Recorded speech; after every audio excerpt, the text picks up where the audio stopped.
علم ہے کہ آج کی یہ مجلس ایصال ثواب کے غرض سے منعقد کی گئی ہے۔ ایصال ثواب یعنی ایصال کہتے ہیں پہنچانے کو، ایصال یعنی پہنچانا، ثواب یعنی ثواب کے معنی کیا ہوتا ہے؟ اگر آپ سے سوال کیا جائے کہ ثواب کے معنی کیا ہوتا ہے تو آپ کیا جواب دیں گے؟ ثواب کے معنی ہوتے ہیں بدلہ، بدلہ نہیں، ثواب کے معنی ہوتے ہیں اچھا بدلہ۔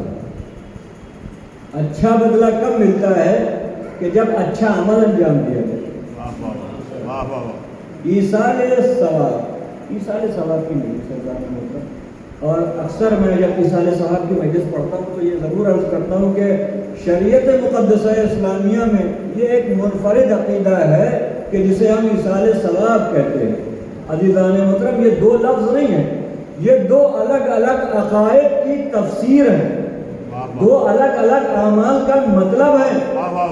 یہ کہا جا رہا ہے ایصال ثواب یعنی ثواب کا پہنچانا۔ بھائی پہنچایا کسے جاتا ہے؟ کہ جو خود ثواب کو حاصل نہیں کر سکتا ہے، اس تک پہنچایا جاتا ہے۔ ایصال ثواب کیا جائے گا کس کے لیے؟ عزیزان محترم، ثواب ملتا ہے عمل پہ۔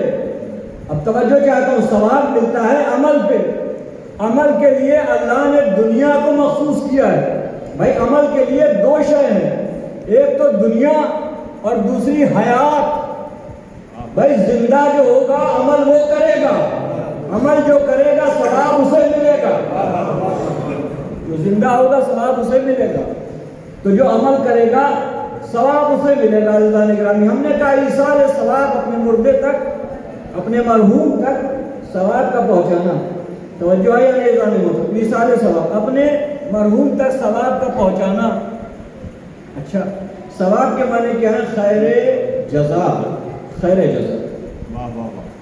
یوں عزیزان گرامی، آپ جانتے ہیں یہ بات کہ ثواب کے لیے اللہ نے بہت سارے عمل جو ہیں وہ اعمال ہیں ان کو رکھا ہے۔ آپ چاہیں تو اپنے مرحوم کے لیے بہت سارے ایسے عمل ہیں کہ جن کو آپ انجام دیں، آپ کے مرحوم کو اس کا ثواب ملے گا۔ آپ چاہیں تو نماز پڑھیں، آپ کے مرحوم کو اس کا ثواب مل جائے گا۔ آپ چاہیں تو اپنے مرحوم کی طرف سے صدقہ دے دیں، اس کا ثواب مل جائے گا۔ آپ چاہیں تو اپنے مرحوم کی طرف سے حج کروا دیں، اس کا بھی ثواب مل جائے گا۔ آپ چاہیں تو اپنے مرحوم کی طرف سے کچھ خیرات کر دیں، اس کا بھی ثواب مل جائے گا۔ اور آپ چاہیں تو اپنے مرحوم کے لیے مجلس سرکار سید الشہداء کروا دے، اس کا بھی ثواب مل جائے گا۔ مگر آپ نے سنا ہوگا، اور میں نے بھی اپنے بزرگوں سے سنا ہے کہ ایصال ثواب کا سب سے بہترین ذریعہ مجلس سرکار سید الشہداء ہے۔ کیوں عزیزان محترم؟ اکثر ذہن یہ سوچتا رہتا ہے کہ کیوں ایصال ثواب کا بہترین ذریعہ مجلس سرکار سید الشہداء ہے، کیوں ہے؟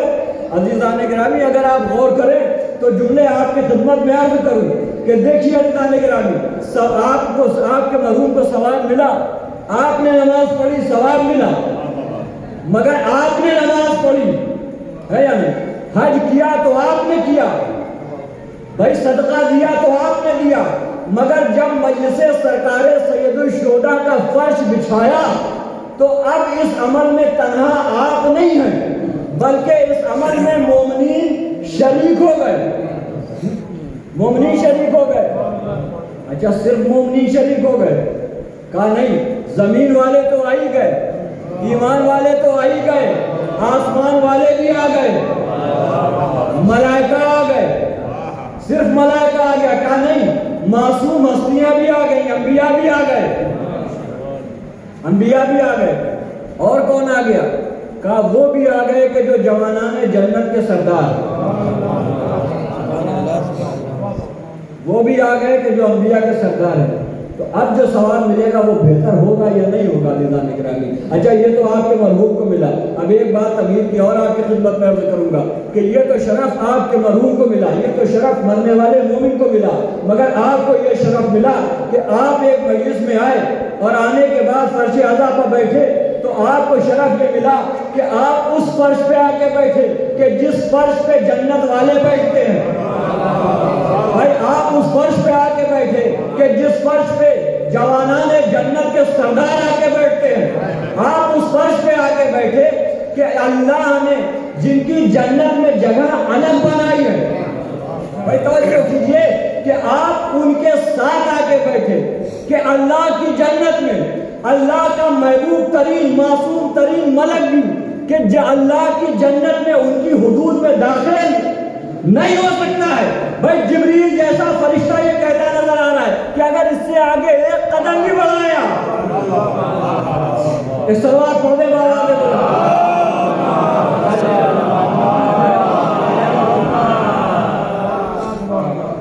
تو عزیزان گرامی ایک مرحوم کے حساب ثواب کی مجلس اور میں آپ کے سامنے چند ایک مروزات لے کر کے حاضر ہوں۔ اور عزیزان گرامی اس مجلس کے لیے میں نے جس فقرے کا انتخاب کیا وہ فقرہ سرکار سید مظلوم کی زیارت اربعینیہ کا ایک فقرہ ہے۔ زیارت اربعینیہ سرکار مظلوم کی تمام ترین زیارات میں سب سے اہم ترین زیارت ہے۔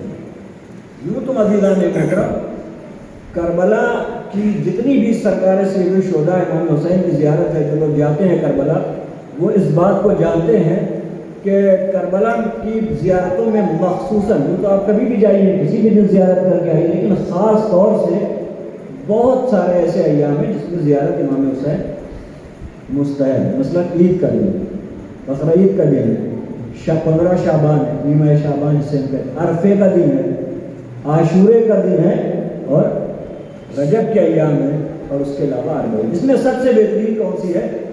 اربعینیہ کی زیارت۔ اربعینیہ کی زیارت میں جب زائر کربلا میں امام حسین کی قبر کے سامنے کھڑا ہوتا ہے تو وہاں ایک خاص زیارت ہے جسے پڑھتا ہے، جسے ہم کہتے ہیں زیارت اربعین۔ یہ زیارت اربعین حضرت امام جعفر صادق علیہ السلام، اس لیے عرض کر رہا ہوں کہ آپ تھوڑا قریب ہو جائے موضوع سے۔ امام جعفر صادق علیہ السلام نے اس زیارت کو سب سے پہلے پڑھا 80 ہجری قریب، پھر اس کے بعد ائمہ اس زیارت کو پڑھتے رہے، یہاں تک کہ غیبت کبریٰ کے بعد سب سے پہلے اس زیارت کو شیخ مفید نے لکھا 300 ہجری نقل کیا، پھر ابن قولوی نے لکھا، سید مرتضیٰ نے لکھا، مکی عاملی نے لکھا، تو 300 سے لے کر کے 700 ہجری تک یہ زیارت بڑے بڑے اکابرین علماء نجف نے زیارت کو نقل کیا۔ یہ زیارت بڑی معتبر ہے، بڑی محترم زیارت ہے ظاہر میں۔ پھر اس کے بعد علماء نجف میں یہ مشغلہ ہو گیا کہ علماء نجف اربعینیہ میں نجف سے کربلا پیدل جاتے تھے، ان کے ساتھ ان کے طلبہ جایا کرتے تھے، جو نہر فرات کا راستہ ہے وہاں سے جایا کرتے تھے، اور ان کے طلبہ جایا کرتے تھے پیدل۔ اور آج کے دور میں آتے آتے یہ جو پیدل مشی ہے کربلا کی، یہ ساری دنیا میں اتنی رائج ہو گئی کہ آپ اربعین میں کبھی کربلا جائیں تو دیکھیں کہ آپ کو کربلا میں نجف سے لے کر کے کربلا تک کا جو راستہ ہے، اس پورے راستے میں آپ کو دنیا کے ہر مذہب کا، دنیا کے ہر خطے کا، دنیا کے ہر مسلک کا، ہر عقیدے کا، ہر طرح کا انسان ملے گا۔ اسی زیارت اربعینیہ کا ایک فقرہ ہے دانی محترم، فرماتے ہیں امام معصوم زیارت امام حسین پڑھتے پڑھتے فرماتے ہیں اللہ کو مخاطب کر کے کہ حسین کون ہے؟ بَذَلَامُ حُجَّتُهُ، کہ حسین وہ ہے کہ جس نے اپنی جان قربان کر۔ توجہ کیجیے گا دانی محترم، ترجمہ کرنے لگے حدیث۔ حسین وہ ہے، کیا کیا امام حسین نے؟ کیا کیا؟ ہم عام طور سے کیا کہتے ہیں کہ امام حسین نے اپنی جان قربان کر دی، مگر امام معصوم نے یہ نہیں کہا کہ حسین نے اپنی جان قربان کر دی۔ امام معصوم نے فرمایا کہ بذلا، قربان نہیں کی، حسین نے خرچ نہیں کی اپنی جان، حسین نے بذل کیا اپنی جان کے ساتھ، نہیں ہے ظالم۔ فرمایا بذلا مہجت، مہجت قربان کی۔ مہجت کے معنی کیا ہے؟ اگر مہجت کا میں ترجمہ کروں آپ کے سامنے تو عجیب بیٹھے ہوئے، شورا بیٹھے ہوئے، تو اس کا ترجمہ یہ بنے گا کہ خون دل قربان کیا۔ حسین نے اپنا خون دل قربان کیا۔ کیا قربان کیا؟ خون دل۔ کیوں قربان کیا؟ اب مومنین شہر عرئی بہت ساری مجلسیں آپ کرتے ہیں، آپ میں شورا بھی ہے، ذاکرین بھی ہے۔ اب میں آپ سے سوال کرتا ہوں کہ یہ بتائیے کہ امام حسین نے قربانی کیوں دی؟ امام حسین نے اپنی قربانی، اپنے کنبے کی قربانی کیوں دی؟ کیوں امام حسین نے اپنا کنبہ قربان کر دیا؟ کیا جواب ہے آپ کے پاس؟ اس فقرے میں جواب دیا، معصوم نے فرمایا کہ بذل موجتہ، حسین وہ ہے کہ جس نے اپنا خون دل قربان کیا۔ کیوں؟ تاکہ لیستنقذ، تاکہ تیرے ڈوبتے ہوئے بندوں کو نکال لے۔ لیستنقذ انقاذ کہتے ہیں ڈوبتے ہوئے کو بچانے کو۔ کہا تیرے بندے ڈوب رہے تھے، حسین نے آ کر کے بچا لیا۔ اب بھائی توجہ کیجئے، کیا فرمایا امام نے کہ عبادت تیرے بندوں کو بچایا۔ امام نے یہ نہیں فرمایا کہ مسلمانوں کو بچایا، یہ نہیں فرمایا کہ تیرے نبی کی امت کو بچایا، یہ فرمایا کہ عبادت تیرے بندوں کو ڈوبنے سے بچایا۔ بھائی فرق یہ ہے کہ اگر معصوم یہ کہے کہ مسلمانوں کو بچایا تو حسین کا مقصد خاص ہو جائے گا، خاص ہو جائے گا، مگر کیا فرمایا کہ تیرے بندوں کو ڈوبنے سے بچایا حسین نے۔ مطلب کیا ہے؟ مطلب یہ ہے کہ حسین صرف مسلمانوں کے لیے انقلاب پر نہیں آئے تھے، حسین نجات دہندہ انسانیت ہے، پوری انسانیت کے لیے قربانی ہے، تاکہ تیرے ڈوبتے ہوئے بندوں کو نکال لے۔ کاہے سے نکال؟ بندے تیرے کہاں ڈوب رہے تھے؟ فرماتے لیستنقذ عبادک، تیرے بندوں کو نکال لے۔ کاہے سے؟ من الجہالت وحیرت الضلال، جہالت سے بچا۔ مقصد قربانی سرکار سید الشہداء اور پوری کربلا کا مرقع ہے یہ فقرہ۔ فرمایا کہ تیرے بندوں کو نکال لے۔ کس سے نکال لے؟ کہا کہ جہالت سے نکال لے۔ بندے کہیں کہ تیرے ڈوب رہے تھے، جہالت میں ڈوب رہے تھے۔ حیرت دلال، حیرت دلالت کہتے ہیں گمراہی کی حیرتوں، یعنی جب انسان گمراہ ہوتا ہے تو طرح طرح کی حیرتیں اس کے ذہن میں آتی ہیں، یہی ظالم ہوتا ہے۔ آپ دیکھیے کہ لوگوں کو بتائیے کہ یہ عمل اچھا ہے آپ کر لیجئے، کہتے ہیں نہیں صاحب شک ہمیں ہوتا ہے، یہ کام کرنے سے ہمیں شک آتا ہے، ہم نہیں کرتے۔ اسے کہتے ہیں حیرت دلالت۔ حسین نے اس سے بچا لیا۔ تو کہے سے بچایا؟ کہا جہالت سے بچایا۔ عزیزان محترم، جہالت کا جو لفظ معصوم نے جو لفظ شاہ فرمایا وہ یہ نہیں کہا کہ حسین نے دین کو بچایا۔ بھائی دین کوئی بچانے کی شے نہیں ہے، دین تو آیا خود تھا لوگوں کو بچانے کے لیے۔ بھائی دین کو بچانے کی ضرورت نہیں ہے، دینداروں کو بچانے کی ضرورت تھی۔ جہالت سے بچانے، جہالت کسے کہتے ہیں؟ اب ایک فقرہ اور سن لیجیے آپ اپنی خاموشی سے، پھر بیان آگے بڑھاؤں گا۔ جہالت کسے کہتے ہیں؟ عزیزان محترم، ایک مرتبہ تو ایک انسان کسی مسئلے سے غافل ہے، نہیں جانتے کوئی مسئلہ، تو اسے کیا کہتے ہیں کہ یہ فلاں شخص فلاں مسئلے سے جاہل ہے۔ یہ عیب ہے انسان محترم، یہ نقص ہے، یہ کمال نہیں ہے کہ انسان کسی مسئلے سے غافل ہو، یہ کوئی کمال نہیں ہے۔ جب امام آئیں گے اور ظہور ہو جائے گا، ابھی خدا نہ خواستہ جو یہاں مومنین بیٹھے ان میں سے کچھ ایسے ہوں کہ جو مسئلے سے غافل ہوں، جب امام آ جائیں گے، امام کا ظہور ہو جائے گا تو پھر کوئی دین پڑھایا نہیں جائے گا۔ پھر جو جاہل ملے گا اس کی پکڑ ہوگی، اس کی گرفت ہوگی، اس سے امام سوال کریں گے کہ ہم نے اتنا اہتمام کیا دین کا اور تم نے کچھ سیکھا ہی نہیں، فلاں مسئلے سے غافل۔ یہ نقص ہے الزام محترم، تو جہالت نقص ہے، مگر الزام محترم مسئلہ جہالت کا نہیں، جہالت تو نقص ہے، جاہل کی معافی ہے۔ اگر کوئی انسان کسی مسئلے سے غافل ہے تو اس کی معافی ہے، مگر معافی کس کی نہیں ہے؟ کہا جاہل کی معافی ہے، مگر جاہل مرکب کی معافی نہیں ہے۔ آپ کہیں گے آپ نے تو یہی اصطلاح استعمال کر دی کہ بھائی ایک ہوتا ہے جاہل اور ایک ہوتا ہے جاہل مرکب۔ اب توجہ کیجئے گا الزام محترم، کہا جاہل اسے کہتے ہیں کہ جو کوئی انسان کسی مسئلے کو نہ جانتا ہو اسے کہتے ہیں جاہل، اور جاہل مرکب اسے کہتے ہیں کہ جو خود جاہل ہو اور یہ بھی نہ جانتا ہو کہ میں جاہل ہوں۔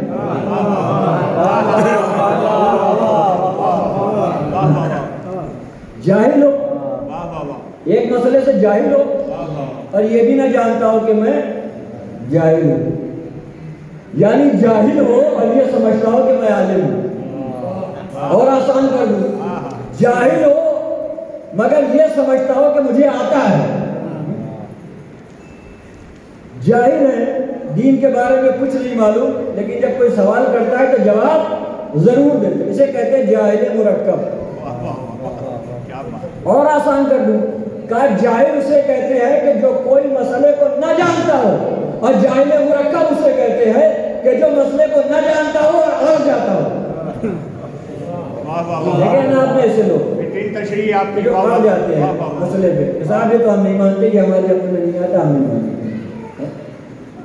اور سب سے زیادہ خطرہ جو ہے وہ ایسے ہی لوگوں سے، جاہلوں سے کوئی مسئلہ نہیں ہے، یہ جاہل مرکب ہے، ان سے بہت زیادہ مسئلہ ہے۔ اسی لیے رسول نے کہا کہ دین کو سب سے زیادہ خطرہ ہے چبوترے والوں سے۔ چبوترے والے کو کہا، چبوترے والے وہ ہوتے ہیں کہ جنہیں آتا کچھ نہیں ہے مگر چوراہوں کو بیٹھ کے، چبوتروں کو بیٹھ کے دینداری کی باتیں بہت کرتے ہیں۔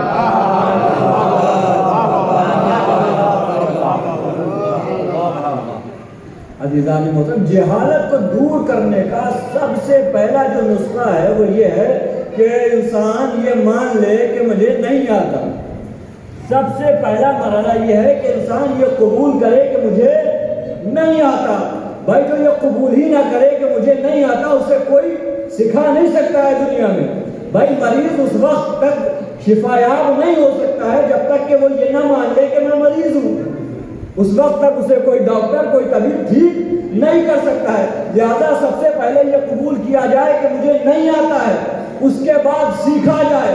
عزیزان محترم، امت مسلمہ کی سب سے بڑی اور سب سے زیادہ جو کج فہمی ہے وہ یہی ہے کہ امت مسلمہ یہ ماننے پر تیار ہی نہیں کہ مسلمانوں کے اندر جہالت پائی جاتی ہے، یہ ماننے پر تیار نہیں ہے۔ آپ جب بھی بات کیجئے، ہم نے کہا کہ حسین نے بچایا لوگوں کو جہالت سے، تو حسین کب تھے؟ اول زمانے میں۔ بھائی 60 ہجری 61 ہجری کوئی رسول سے بہت دور کا وقت نہیں تھا، 50 سال 51 سال گزرے تھے جب ہم یہ کہتے ہیں کہ حسین نے انقلاب برپا کیا تاکہ لوگوں کو صحیح راستے پر لے کر کے آئے، تاکہ لوگوں کو صحیح دین بتائے۔ تو پھر ہم سے یہ سوال ہوتا ہے کہ یہ بتاؤ کہ نبی کے بعد اس دور اول میں کیا جہالت موجود تھی یا نہیں تھی؟ بھائی سب سے پہلے تو یہ ثابت کرنا ہوگا کہ وہ 50 ہجری میں 60 ہجری میں جہالت موجود تھی اور مسلمان یہ ماننے پر تیار ہی نہیں۔ مسلمان یہ کہتے کہ نہیں صاحب، اس دور اول کے مسلمانوں کے بارے میں زبان نہ کھولیے۔ کیوں؟ اس لیے کہ وہ سارے کے سارے نبی کے ساتھ رہے، نبی کے سامنے دین سیکھا، لہذا وہ سارے کے سارے مومن ہیں، سارے کے سارے اچھے ہیں، سارے کے سارے برابر ہیں، سب کے سب ایک جیسے ہیں، سب کے سب دیندار ہیں۔ ہم نے کہا کہ اچھا یہ بتائیے کہ دور اول میں اگر جہالت نہیں تھی تو پھر حسین نے انقلاب کیوں کیا؟ بھائی حسین نے انقلاب کیوں کیا؟ سوال ہے یا نہیں ہے ظالم ہوتا؟ تو ہمیں یہ ماننا ہوگا کہ دور اول میں جہالت موجود تھی۔ آپ کہیں گے دلیل؟ ہم نے کہا دلیل خود کربلا ہے، دلیل خود کربلا ہے کہ دور اول میں جہالت موجود تھی۔ اور عزیزان محترم، اور دلیل قرآن ہے اور دلیل سنت ہے۔ لوگ یہ کہتے ہیں کہ نہیں، دور اول میں جتنے بھی نبی کے ساتھ جو لوگ رہے، دور اول کے جتنے بھی مسلمان ہیں وہ سب کے سب نیک ہیں۔ ہم نے کہا قرآن تو اس کی مخالفت کرتا ہے، قرآن تو نہیں مانتا کہ سارے اچھے۔ بھائی قرآن کیا کہہ رہا ہے؟ قرآن یہ کہہ رہا ہے کہ دیکھو نبی کے سامنے آ کر کے اذا جاءک المنافقون قالوا نشهد انک لرسول اللہ، جب منافقین آتے تھے تو کیا کہتے تھے کہ ہم آپ کے سامنے گواہی دیتے ہیں کہ ہم ایمان لے کر کے آئے ہیں۔ قرآن کیا کہہ رہا ہے کہ یہ صحیح کہتے ہیں، آپ ہمارے ہی بھیجے ہوئے ہیں، مگر ہم یہ گواہی دیتے ہیں کہ منافقین جھوٹے ہیں، منافقین جھوٹے ہیں۔ تو پہلی بات تو یہ ہے کہ صرف کلمہ پڑھ لینے والے، صرف نبی کے سامنے کلمہ توحید زبان سے جاری کرنے والے نیک نہیں ہوا کرتے۔ قرآن یہ کہہ رہا ہے نیک نہیں ہوا کرتے۔ اچھا، صرف کلمہ پڑھنے والے نیک نہیں، تو نماز پڑھنے والے تو نیک ہوا کرتے ہیں۔ بھائی جو نماز پڑھے وہ تو نیک ہے نا، جو نماز میں نبی کی قیادت قبول کرے اس سے زیادہ نیک کون ہے؟ بھائی آج ہم اور آپ نماز پڑھیں اپنی مسجدوں میں جا کے اپنے امام کے پیچھے، تو لوگ کہتے ہیں صاحب بڑے متقی پرہیزگار ہیں، نمازی ہیں اور نماز جماعت سے پڑھتے ہیں، یہ کتنا بڑا شرف ہے۔ اور جس نے نبی کے پیچھے نماز پڑھی، نبی کی قیادت میں نماز پڑھی، اس کا کیا شرف ہو؟ تو نبی کے پیچھے نماز پڑھنا تو شرف ہے، نبی کے پیچھے نماز پڑھنا تو فضیلت ہے، مگر قرآن عجیب منظر کھینچ رہا ہے۔ بھائی سورہ جمعہ تو آپ نے پڑھا ہی ہوگا، سورہ جمعہ کی آخری آیات میں کیا ارشاد فرما رہا ہے اللہ یہ کہہ رہا ہے کہ نبی کے پیچھے نماز پڑھنے والے کیسے تھے، ہم تمہیں بتاتے ہیں کہ نبی کے پیچھے نماز پڑھنے والے سارے اچھے نہیں تھے۔ قرآن یہ کہہ رہا ہے کہ جو نبی کے پیچھے نماز پڑھتے تھے ان کا عالم تو یہ تھا وَإِذَا رَأَوْا تِجَارَةً أَوْ لَهْوًا، نبی نماز پڑھاتے تھے مسجد نبوی میں، نبی آگے کھڑے ہوئے، پیچھے اصحاب کی صفیں لگی، مومنین کی صفیں لگی۔ اب قرآن اس نماز کا منظر کھینچ رہا ہے۔ قرآن یہ کہہ رہا ہے کہ نماز ایسی ہوتی تھی کہ نبی نماز پڑھا رہے ہیں، مسلمان پیچھے نماز پڑھ رہے ہیں، مگر حالت یہ ہے کہ نماز پڑھنے والوں میں جب نماز کے لیے صفیں لگ گئی، باہر سے کوئی نکلا بیچنے والا کچھ یا کوئی تماشا دیکھنے والا نکلا، تو قرآن کیا کہہ رہا ہے کہ وَإِذَا رَأَوْا تِجَارَةً أَوْ لَهْوًا انفضوا إِلَيْهَا، نماز چھوڑ کر کے تماشا دیکھنے چلے جاتے ہیں۔ وَتَرَكُوكَ قَائِمًا، اور اے اللہ کے نبی آپ کو اکیلا قیام کی حالت میں چھوڑ دیا کرتے، تَرَكُوكَ قَائِمًا، آپ کو اکیلا چھوڑ دیا کرتے، نماز پڑھنے کے لیے چلے جائے، نماز چھوڑ کر کے تماشا دیکھنے کے لیے چلے جاتے تھے۔ تو معلوم یہ ہوا کہ جیسے صرف کلمہ پڑھ لینے والے اچھے نہیں ہیں، ویسے ہی نماز پڑھ لینے والے بھی سب اچھے نہیں ہوا کرتے۔ اچھا، نماز پڑھنے والے اچھے نہیں ہوا کرتے سارے، مگر جہاد پہ جانے والے تو سارے اچھے ہوتے ہیں۔ جو نبی کے ساتھ جہاد پہ گئے، جنہوں نے اپنی جان کی بازی لگائی، جو نبی کے سینہ سپر ہو گئے، جنہوں نے تیغیں چلائی، جنہوں نے اپنے سر کٹائے، جنہوں نے اپنے زخم بدل پر زخم کھائے، جو نبی کے ہم رکاب ہو گئے، وہ اصحاب، وہ دور اول کے مسلمان، وہ تو اچھے تھے جو نبی کے ساتھ جہاد پہ گئے۔ مگر قرآن عجیب منظر کھینچ رہا ہے۔ قرآن یہ کہہ رہا ہے کہ نبی کے ساتھ جو جاتے تھے لڑنے کے لیے وہ سارے اچھے نہیں تھے۔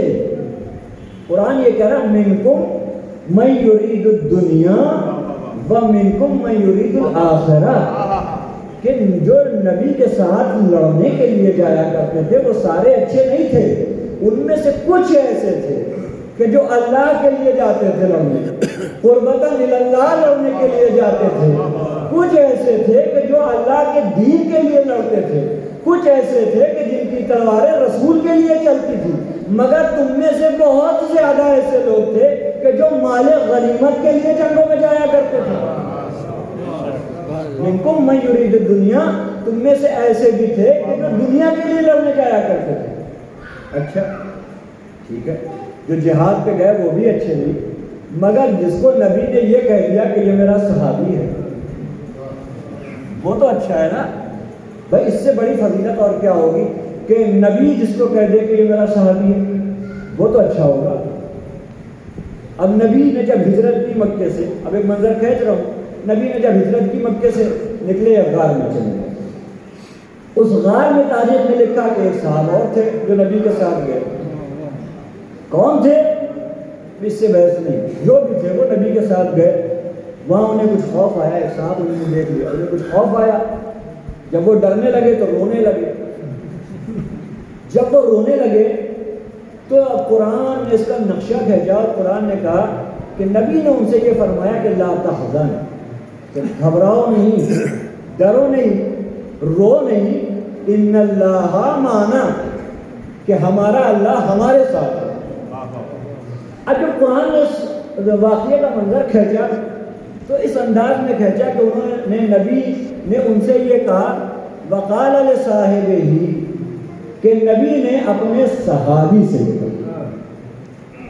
توجہ ہے یا نہیں عزیزان محترم؟ میں بہت آرام سے بیان کر رہا ہوں آپ کی خدمت میں، لیکن اس باتوں کو آپ ہلکے میں نہ لیجیے کہ بھائی نبی نے جب یہ کہا کہ وقال لصاحبہ، نبی نے اپنے صحابی سے یہ کہا، اور قرآن نے نبی کے ان الفاظ کو آیات بنا دیا اور قرآن نے اس کو رکھ دیا کہ تا قیامت تک آنے والے مسلمان ان آیات کی تلاوت کریں گے تو انہیں یہ معلوم ہوتا رہے گا کہ نبی کے ساتھ جو غار میں تھے وہ نبی کے صحابی تھے.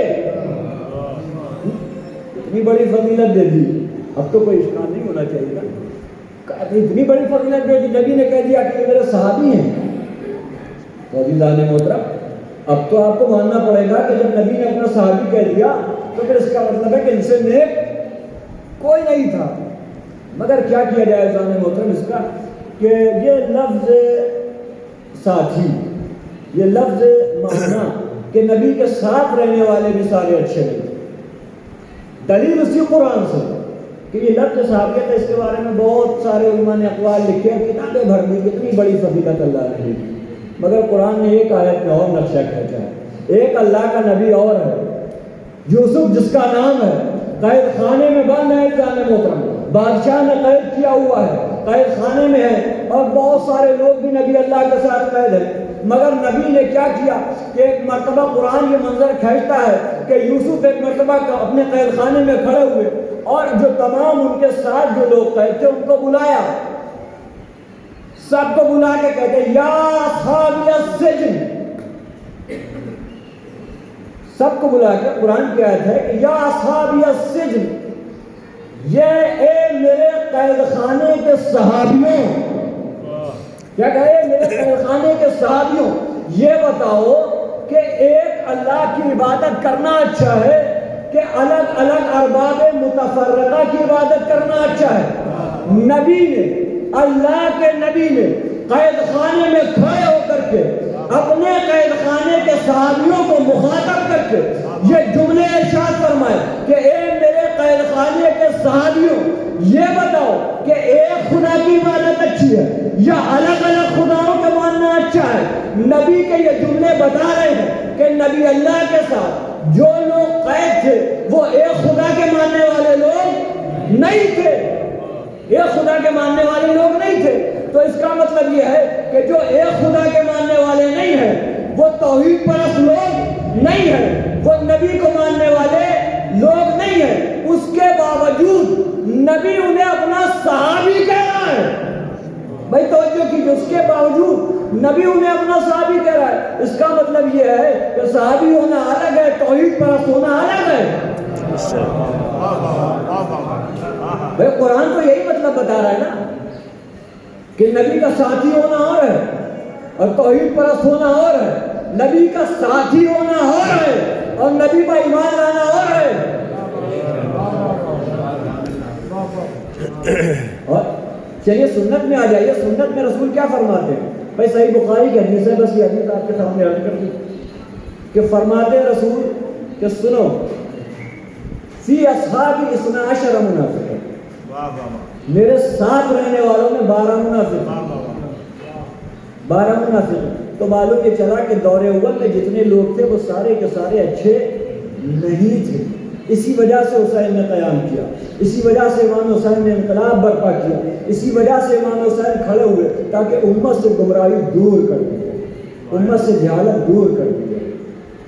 اور مقصد سرکار سید الشہداء, عزیزان محترم ذاکرین تو بہت سارے بیان کرتے ہیں, مگر مقصد سرکار سید الشہداء اگر حقیقت میں سمجھنا ہے تو خود سید الشہداء سے سنو, خود امام حسین سے سیکھو. امام حسین کیا فرما رہے ہیں؟ امام حسین یہ فرماتے ہیں کہ انما خرجت لطلب الاصلاح فی امت جدی, میں اپنے گھر سے نکلا ہوں تاکہ اپنے نانا کی امت میں اصلاح کروں.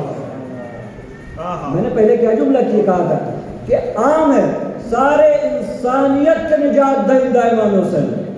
اب یہ فقرہ آیا کہ اپنے نانا کی امت میں اصلاح کروں گا. نانا کی امت میں کیوں اصلاح کروں؟ بھائی نانا کی امت تو دیندار ہے, نانا کی امت تو ایمان لا چکی, نانا کی امت تو نمازیں بھی پڑھتی ہے, نانا کی امت تو روزے بھی رکھتی ہے, نانا کی امت تو جہاد بھی کرتی ہے. پھر نانا کی امت میں کیوں اصلاح کریں گے؟ پھر کیوں اصلاح کی ضرورت ہے نانا کی امت میں؟ کا اصلاح کی ضرورت نانا کی امت میں ہے کیونکہ ابھی 50 سال کا عرصہ نہیں گزرا ہے لیکن دین بدل دیا گیا. بھائی دین اتنا بدل دیا گیا, اتنا بدل دیا گیا کہ بسا اوقات لوگوں نے خود اصحاب نے کہا ہے کہ وہ نماز جو ہم نبی کے زمانے میں پڑھا کرتے تھے وہ اب نہیں پڑھائی جاتی، وہ اب نہیں پڑھائی جاتی اپنے نانا کی امت میں اصلاح۔ اس کا مطلب یہ کہ سب سے زیادہ جو اصلاح کی ضرورت تھی وہ امت کو تھی، سب سے زیادہ جو امت کی اصلاح کی ضرورت تھی وہ امت کو تھی۔ اب ایک بات اور آپ کی خدمت میں عرض کروں گا کہ عزیزان محترم، یہ جو مقصد امام حسین ہے یہ عزاداری کی شکل میں چلا رہا ہے، یہی چلا رہا ہے، وہی مقصد ہے نا۔ ہماری عزاداری اس وقت تک عزاداری نہیں ہے جب تک اس میں کربلا موجود نہیں ہے۔ اپنی مجالسوں کو کربلا سے ملا کر کے دیکھو، اگر مجلسوں میں کربلا پائی جاتی ہے تو پھر یہ مجلسیں اچھی ہیں، صحیح ہیں، صحیح راستے پر ہے۔ اگر ان سے کربلا چھوٹ گئی، الگ ہو گئی، تو پھر یہ مجلسیں ان کا کرنے کا کوئی فائدہ نہیں ہے ظالموں۔ مجلسوں کا مقصد ہے اصلاح، مجلسوں کا مقصد ہے دین کا بیان، مجلسوں کا مقصد ہے حسین کے کلمات کا بیان کرنا، مجلسوں کا مقصد ہے دینداری، مجلسوں کا مقصد ہے بیان احکام۔ تو کربلا میں امام حسین نے کیا کیا؟ اپنے نانا کی امت میں اصلاح کی۔ نانا کی امت کو اصلاح کی کیوں ضرورت ہے؟ عزیزان محترم، مجلس کا مقصد کیا ہے؟ مجلس کا مقصد کیا ہے؟ کہ ہم مجلس برپا کریں، خود ہی مجلس برپا کریں، خود ہی شرکت کریں، خود ہی پڑھیں، خود ہی حصہ لیں، ختم کریں؟ یا نہیں، مجلس کا کچھ اور مقصد ہے کہ ہم مجلس برپا کریں تو ہم بھی سیکھیں اور دوسروں کو بھی سکھائیں، اور سب سے زیادہ ہم خود سیکھیں، سب سے زیادہ ہمیں ضرورت ہے سیکھنے کی۔ ہم یہ نہ سمجھیں کہ ہم مجلس میں آتے ہیں تو ہم بڑے دیندار ہیں، ہم مجلس میں آتے ہیں تو ہم سب سے اچھے، نہیں، ہمیں زیادہ ضرورت ہے۔ کیوں؟ اس لیے کہ ہم مجلس برپا کر رہے ہیں تو ہم ہی اس کے ذمہ دار بھی ہیں۔ میں نے آپ کے سامنے ایسی کوئی بات نہیں کی عزیزان محترم، اور میں ایسی کوئی بات کرنا بھی نہیں چاہتا تھا۔ جب میں ارشاد ثواب کی مجلس پڑھتا ہوں تو میں یوں ہی پڑھتا ہوں، 2-4 منٹ کی زحمت اور ہے، سنیے عزیزان محترم۔ ہمیں یہ مجلس، ہم اس مجلس کے بانی نہیں ہیں، ہم اس مجلس کے قائم کردہ نہیں ہیں، ہمیں یہ مجلس انہی نے بنا کر کے دی ہے تو ہمیں ملی۔ بھائی جس نے مجلس ہمیں بنا کر کے دی ہے اس نے ہمیں یہ بھی بتایا ہے کہ مجلس کیسے کرنا ہے، اس نے ہمیں یہ بھی بتایا ہے کہ مجلس میں کیا پڑھنا ہے، اس نے ہمیں یہ بھی بتایا ہے کہ مجلس میں کیسے آنا ہے، کیسے بیٹھنا ہے۔ ہمیں کیوں اصلاح کی ضرورت ہے؟ ہمیں کیوں اپنے نفس کی اصلاح کی ضرورت ہے؟ کیوں؟ اس لیے کہ سوال و جواب ہم ہی سے ہوگا، ہم ہی سے ہوگا۔ اب آپ مجھے یہ بتائیے کہ محشر میں صراط مستقیم سے گزارا جائے، پلے صراط سے گزارا جائے، سنا ہے نا؟ یہ پلے صراط سے کسے گزارا جائے گا؟ کبھی یہ بھی سنا ہے کہ پلے صراط سے کسے گزارا جائے گا؟ پلے صراط کا مطلب یہ ہے کہ بہت ہی کٹھن ایک راستہ، بہت سخت ترین ایک منزل کے جس سے گزرنا ہے۔ اگر اس کی سختی کا اندازہ کرنا ہے تو روایات میں یہ آیا کہ بس یوں سمجھ لو کہ بال سے زیادہ باریک ایک راستہ ہے، تلوار کی دھار سے زیادہ تیز ایک راستہ ہے جس پہ چل کے جانا ہے، اور جو چل کے پار ہو جائے گا وہ جنت میں جائے گا۔ یہی سنا ہے نا؟ صراط مستقیم سے کون گزارا جائے گا؟ کہا صراط مستقیم سے ساری کے ساری دنیا کے جتنے بھی انسان ہیں سب کو گزارا جائے گا۔ سب گزریں گے تو کیا سب پار پہنچ جائیں گے؟ کہا نہیں، سب پار نہیں جائیں گے، سب اس پار تک نہیں پہنچیں گے، کچھ چلیں گے، تیز گامی کے ساتھ چلیں گے اور تیزی سے چلتے ہوئے اس پار چلے جائیں گے، کچھ چلیں گے آہستہ آہستہ لڑکھڑاتے ڈھونڈتے اس پار چلے جائیں گے، کچھ ایسے ہوں گے کہ جو آدھے راستہ چلیں گے گر جائیں گے، کچھ ایسے ہوں گے کہ جو چل ہی نہ پائیں گے۔ کیوں اللہ نے کہا کہ یہ صراط مستقیم ہے، اس پہ وہی چل پائے گا کہ جو دنیا میں صراط پہ چلا ہوگا۔ بھائی دنیا میں جو صراط پہ چلا ہو، کہا دنیا میں صراط پہ چلنے کا مطلب کیا ہے؟ کہا دنیا میں اگر صراط مستقیم پہ اپنے آپ کو دیکھنا ہے تو رسول کی ایک حدیث دیکھ لو، رسول نے فرمایا کہ یا علی انت صراط مستقیم، یعنی آپ صراط مستقیم ہے۔ بھائی دنیا میں جو صراط پر چلا ہوگا آخرت میں وہی چل پائے گا، وہی چلے گا، وہ پار چلا جائے گا۔ تو جو پار چلا جائے گا وہ کون ہوں گے؟ کہا وہ علی والے ہوں گے، وہ علی کی محبت رکھنے والے ہوں گے، وہ پار چلے جائیں گے، اس پار چلے جائیں گے، اس پار وہ پہنچیں گے کہ جو علی کی محبت رکھنے والے ہیں۔ اب آپ مجھے یہ بتائیے کہ صراط مقدم ہے کہ حساب مقدم ہے؟ بھائی حساب و کتاب بھی تو دینا ہے نا، جو اعمال یہاں کر رہے ہیں اس کا جا کے حساب بھی تو دینا ہے۔ تو صراط مقدم ہے کہ حساب مقدم ہے؟ آپ روایات میں دیکھ لیجیے، حساب و کتاب مؤخر ہے، پہلے صراط کی منزل ہے پھر حساب، سمجھے؟ پہلے صراط ہے، یعنی پہلے صراط سے چلنا ہے، جو گر جائیں گے وہ ڈوب جائیں گے، جو بچ جائیں گے سوال و جواب ان سے کیا جائے گا، ان سے پوچھا جائے گا۔ بھائی جو پہلے ہی گر گئے ان سے کچھ نہیں پوچھا جائے گا، انہیں کوئی تیاری نہیں کرنی ہے، انہیں کوئی حساب نہیں دینا ہے۔ بھائی جو علی والا ہے ہی نہیں، جو اہل بیت کا ماننے والا ہے ہی نہیں، جو صراط پر چلا ہی نہیں، وہ تو یوں ہی جہنم میں ڈالا جائے گا، وہ تو یوں ہی جہنم میں جھونک دیا جائے گا۔ جو یہاں صحیح راستے پر چلے، جنہوں نے صحیح دین لیا، وہ جو صراط مستقیم کو پار کر گئے، جو پہنچیں گے پار کر کے، ان سے سوال کیا جائے گا، آپ سے سوال کیا جائے گا، ہم سے سوال کیا جائے گا۔ اس لیے تیاری آپ کو کرنا ہے، دوسرے کو نہیں کرنا ہے۔ اب ایک سلوات پڑھیں گے محمد والے محمد،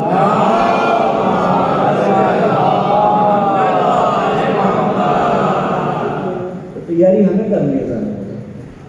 مجلسیں جو ہے وہ اسی لیے برپا کی جاتی ہے۔ امام حسین نے اپنا خون دل دے دیا تاکہ لوگوں کو جہالت سے بچا لیں۔ تو عزیزان محترم، یہ مجلس سرکار سید الشہداء جہالت سے بچانے کا ذریعہ ہے، جہالت پھیلانے کا ذریعہ نہیں۔ آپ ذاکرین سے یہ نہ کہیے کہ مزہ نہیں آیا۔ بھائی مجلسیں لطیف تو ہو سکتی ہیں، مگر ممبر سے لطیفے تو نہیں سنائے جا سکتے نا، ممبر سے لطیفے نہیں سنائے جا سکتے۔ پھر جب مثال ثواب کی مجلس ہو تو پھر ایسی باتیں کرنی چاہیے کہ جس میں ثواب ہو۔ بھائی آپ مجلس میں کس نیت سے آتے ہیں کہ میں مجلس میں جاتا ہوں اور اس مجلس کا ثواب فلاں مرحوم کو پہنچے؟ نیت کر کے آتے ہیں یا نہیں آتے ہیں مجلس میں؟ جب مثال ثواب کی مجلس میں آتے ہیں تو یہ نیت کر کے آتے ہیں یا نہیں آتے؟ اگر نہیں آتے تو نیت کیجئے، تبھی تو ثواب ملے گا۔ کوئی عمل ایسا ہے کہ جو بغیر نیت کے پورا ہو جائے گا؟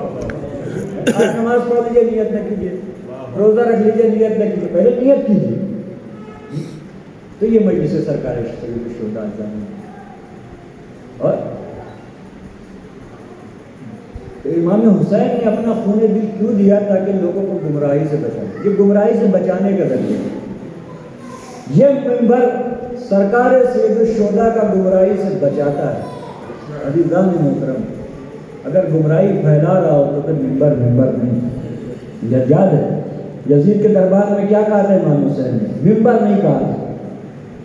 جب یزید کا ذاکر اترا تو امام نے کیا کہا کہ یزید کیا تو مجھے اجازت دے گا کہ حتیٰ تاکہ میں ان آواز پہ چڑھ جاؤں، لکڑیوں کے ڈھیر پہ چڑھ جاؤں۔ لکڑیوں کا ڈھیر تو ہو سکتا ہے، وہ منبر نہیں ہوا کرتا۔ قربانی امام حسین نے دی۔ اور میں نے ایک فقرہ آپ کے سامنے عرض کیا تھا کہ جب امام آئیں گے، بعض روایات میں نے علماء سے سنا ہے کہ وہ فقرہ یہ ہے کہ 20 سال کا کوئی بھی نوجوان اگر دین سے جاہل ملے گا تو اسے قتل کر دیا جائے گا۔ ظہور کے بعد اسے قتل کر دیا جائے گا۔ قتل کون کرے گا؟ ابن زہرا، سرکار حجت قتل کریں گے۔ کس سے قتل کریں گے؟ اپنے دادا کی تلوار سے۔ ذوالفقار کہاں ہے؟ امام کے پاس ہے۔ کاہے سے قتل کریں گے؟ ذوالفقار سے قتل کر دیں گے۔ اب آپ مجھے یہ بتائیے کہ آپ نے یہ خطرہ سنا ہے کہ ذوالفقار کا مارا ہوا جنت میں جاتا ہے یا جہنم میں جاتا ہے؟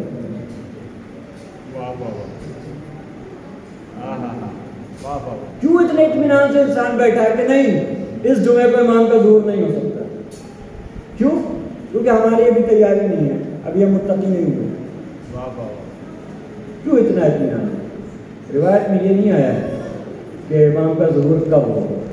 روایت میں یہ آیا کہ انتظار کرتے رہو، انتظار کرتے رہو، انتظار کرتے رہو، ظہور ہوگا، ظہور امام کا ہوگا، انتظار کرتے رہو۔ کیا بتاؤ؟ گھر میں بیٹھے رہو انتظار کرتے رہو یا کچھ تیاریاں کرتے رہو انتظار کرتے رہو؟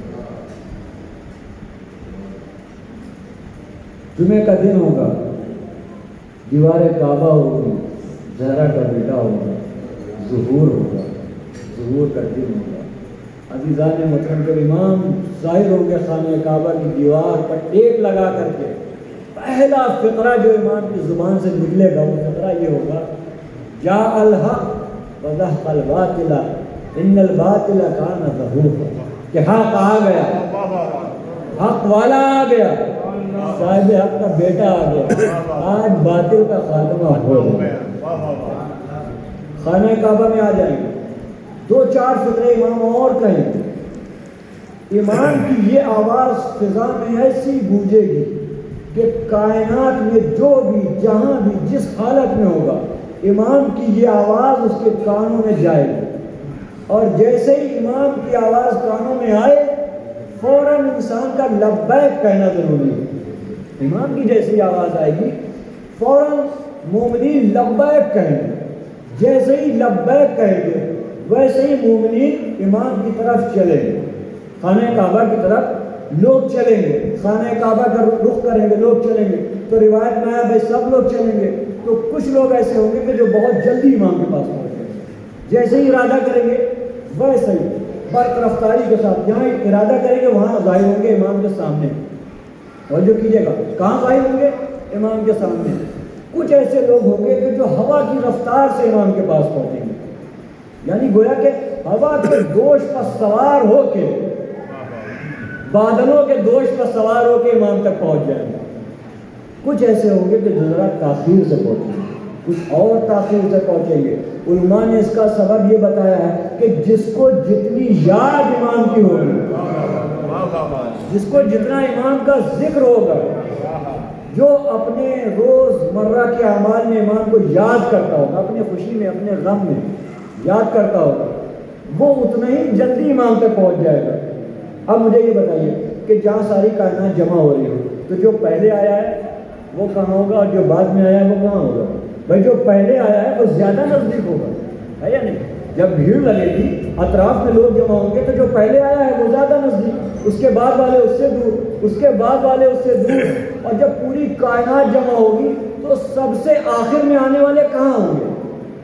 سب سے آخر میں آنے والے کہاں ہوں گے؟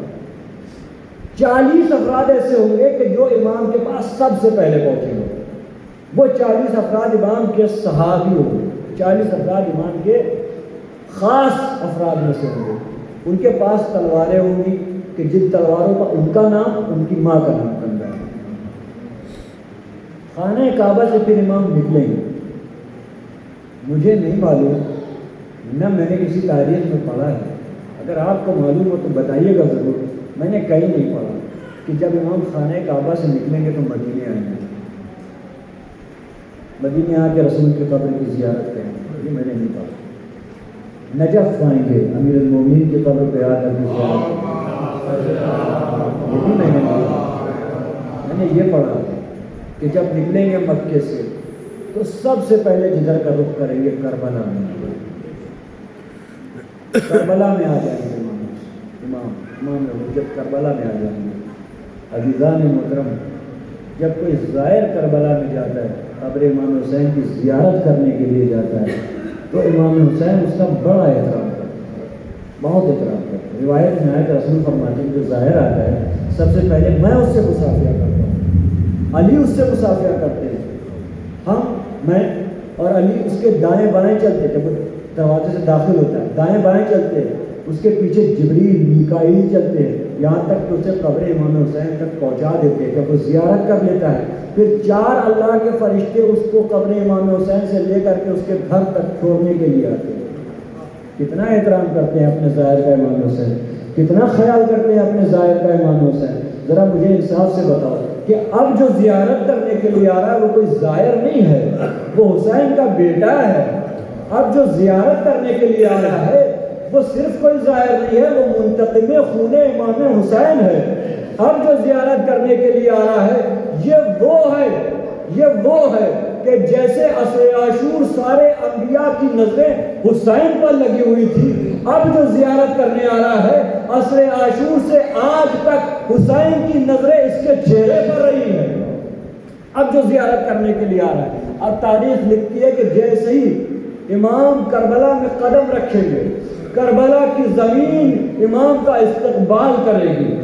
جیسے ہی آئیں گے کربلا میں، کربلا کی زمین امام کا استقبال کرے گی. قبور سید شہداء اور کربلا میں بدفون امام حسین کے اصحاب کی قبریں امام کا ایسا استقبال کریں گی کہ یوں لگے گا کہ زمین کربلا ہل رہی ہے، زمین کربلا ہل رہی ہے. عزیزان محترم، پہنچیں گے قبر سرکار سید الشہداء پہ امام. جب قبر پہ پہنچیں گے تو قبر کو ایسا زلزلہ ہے، قبر یوں ہلے گی کہ تاریخ نے لکھا روایت ہے کہ قبر امام حسین میں ایک شگاف آ جائے گا. قبر کے نزدیک کون آیا ہے؟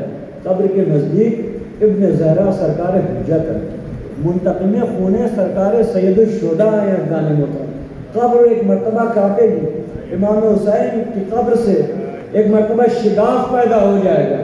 اور تاریخ میں یہ لکھا ہے، روایات میں یہ لکھا ہوا ہے کہ جیسے امام قبر کے پاس آئیں گے، قبر امام حسین سے ایک خون آلود ہاتھ برآمد ہوگا. ایک ہاتھ نکلے گا خون آلود، اور اس ہاتھ میں آپ کو معلوم ہے جب کوئی کربلا جاتا ہے تو کربلا سے کوئی تبرک بھی لے کر کے آتا ہے. عجب نہیں کہ امام حسین مظلوم یہ کہے بیٹا میں نے کربلا میں اپنا سب کچھ لٹا دیا، ہاں ایک تبرک تمہارے لیے ہے. جانتے ہیں کہ امام حسین حضرت امام عصر کو کیا دیں گے؟ ارے ایک کپڑا خون آلود، حسین کی قبر سے ایک ہاتھ نکلے گا، امام کے ہاتھ میں وہ کپڑا تھما دیا جائے گا. جب امام دیکھیں گے تو ایک چھوٹا سا 6 مہینے کے بچے کا خون آلود کرتا نظر آئے گا. خون آلود کرتا لے کر کے امام اس کو اپنی کمر پہ باندھ لیں گے، پھر ایسی تلوار چلے گی کہ زمین کربلا خون میں ڈوب جائے گی. یہ منتقم سرکار سید الشہداء ہے، یہ امام حسین کے خون کا بدلہ لینے والے ہیں. عزیزان محترم، یہی تو وجہ ہے کہ عصر عاشور جب امام حسین خون میں غلطہ اپنے زوجنا پہ ڈگمگا رہے تھے، چاروں طرف غش کھا رہے تھے، تو ملائکہ نے کہا یا اللہ اس خون کا کوئی انتقام لینے والا بھی ہے. تب اللہ نے کہا کہ ہاں ہم نے اپنی حجت کو باقی رکھا ہے، ہماری یہ حجت ہے کہ جو حسین کے خون کا انتقام لے لی، یہ وہی حجت ہے. منتقم خون سرکار سید الشہداء حسین کربلا میں ڈگمگا رہے ہیں. تاریخ میں یہ منظر لکھا ہے کہ میر انیس نے لکھا ہے جانے محترم کہ عالم یہ ہے کہ حسین ذوالجناح پہ سوار ہے، اتنے زخم لگ چکے ہیں کہ حسین ذوالجناح پہ بیٹھ نہیں پا رہے ہیں کہ کبھی ادھر جھک جاتے ہیں کبھی ادھر جھک جاتے ہیں. روایت میں 2 مصرے مضمرتیے کے کہ فرماتے ہیں کہ پاؤں ہر بار رکابوں سے نکل جاتے ہیں، پاؤں ہر بار رکابوں سے نکل جاتے ہیں. یا علی کہتی ہے زینب تو سمجھ جاتے ہیں. ڈگمگا رہے تانے محترم. ادھر امام حسین بس آخری فطرے ہیں، ادھر امام حسین خون میں غلطہ ہے. آپ کو معلوم ہے کہ حسین جب کربلا سے چلے اپنے خیمے سے تو ایک 4 سال کی بچی کو چھوڑ کر کے آئے تھے. عزیزان محترم، بچوں کی یہ خاصیت ہوا کرتی ہے کہ آپ اگر اپنے بچے کو کسی چیز کی عادت ڈلوا دیجئے تو بچہ پھر اسی کا تقاضا کرتا ہے. ارے اپنے عاشور میں یہی ہوا کہ زینب نے دیکھا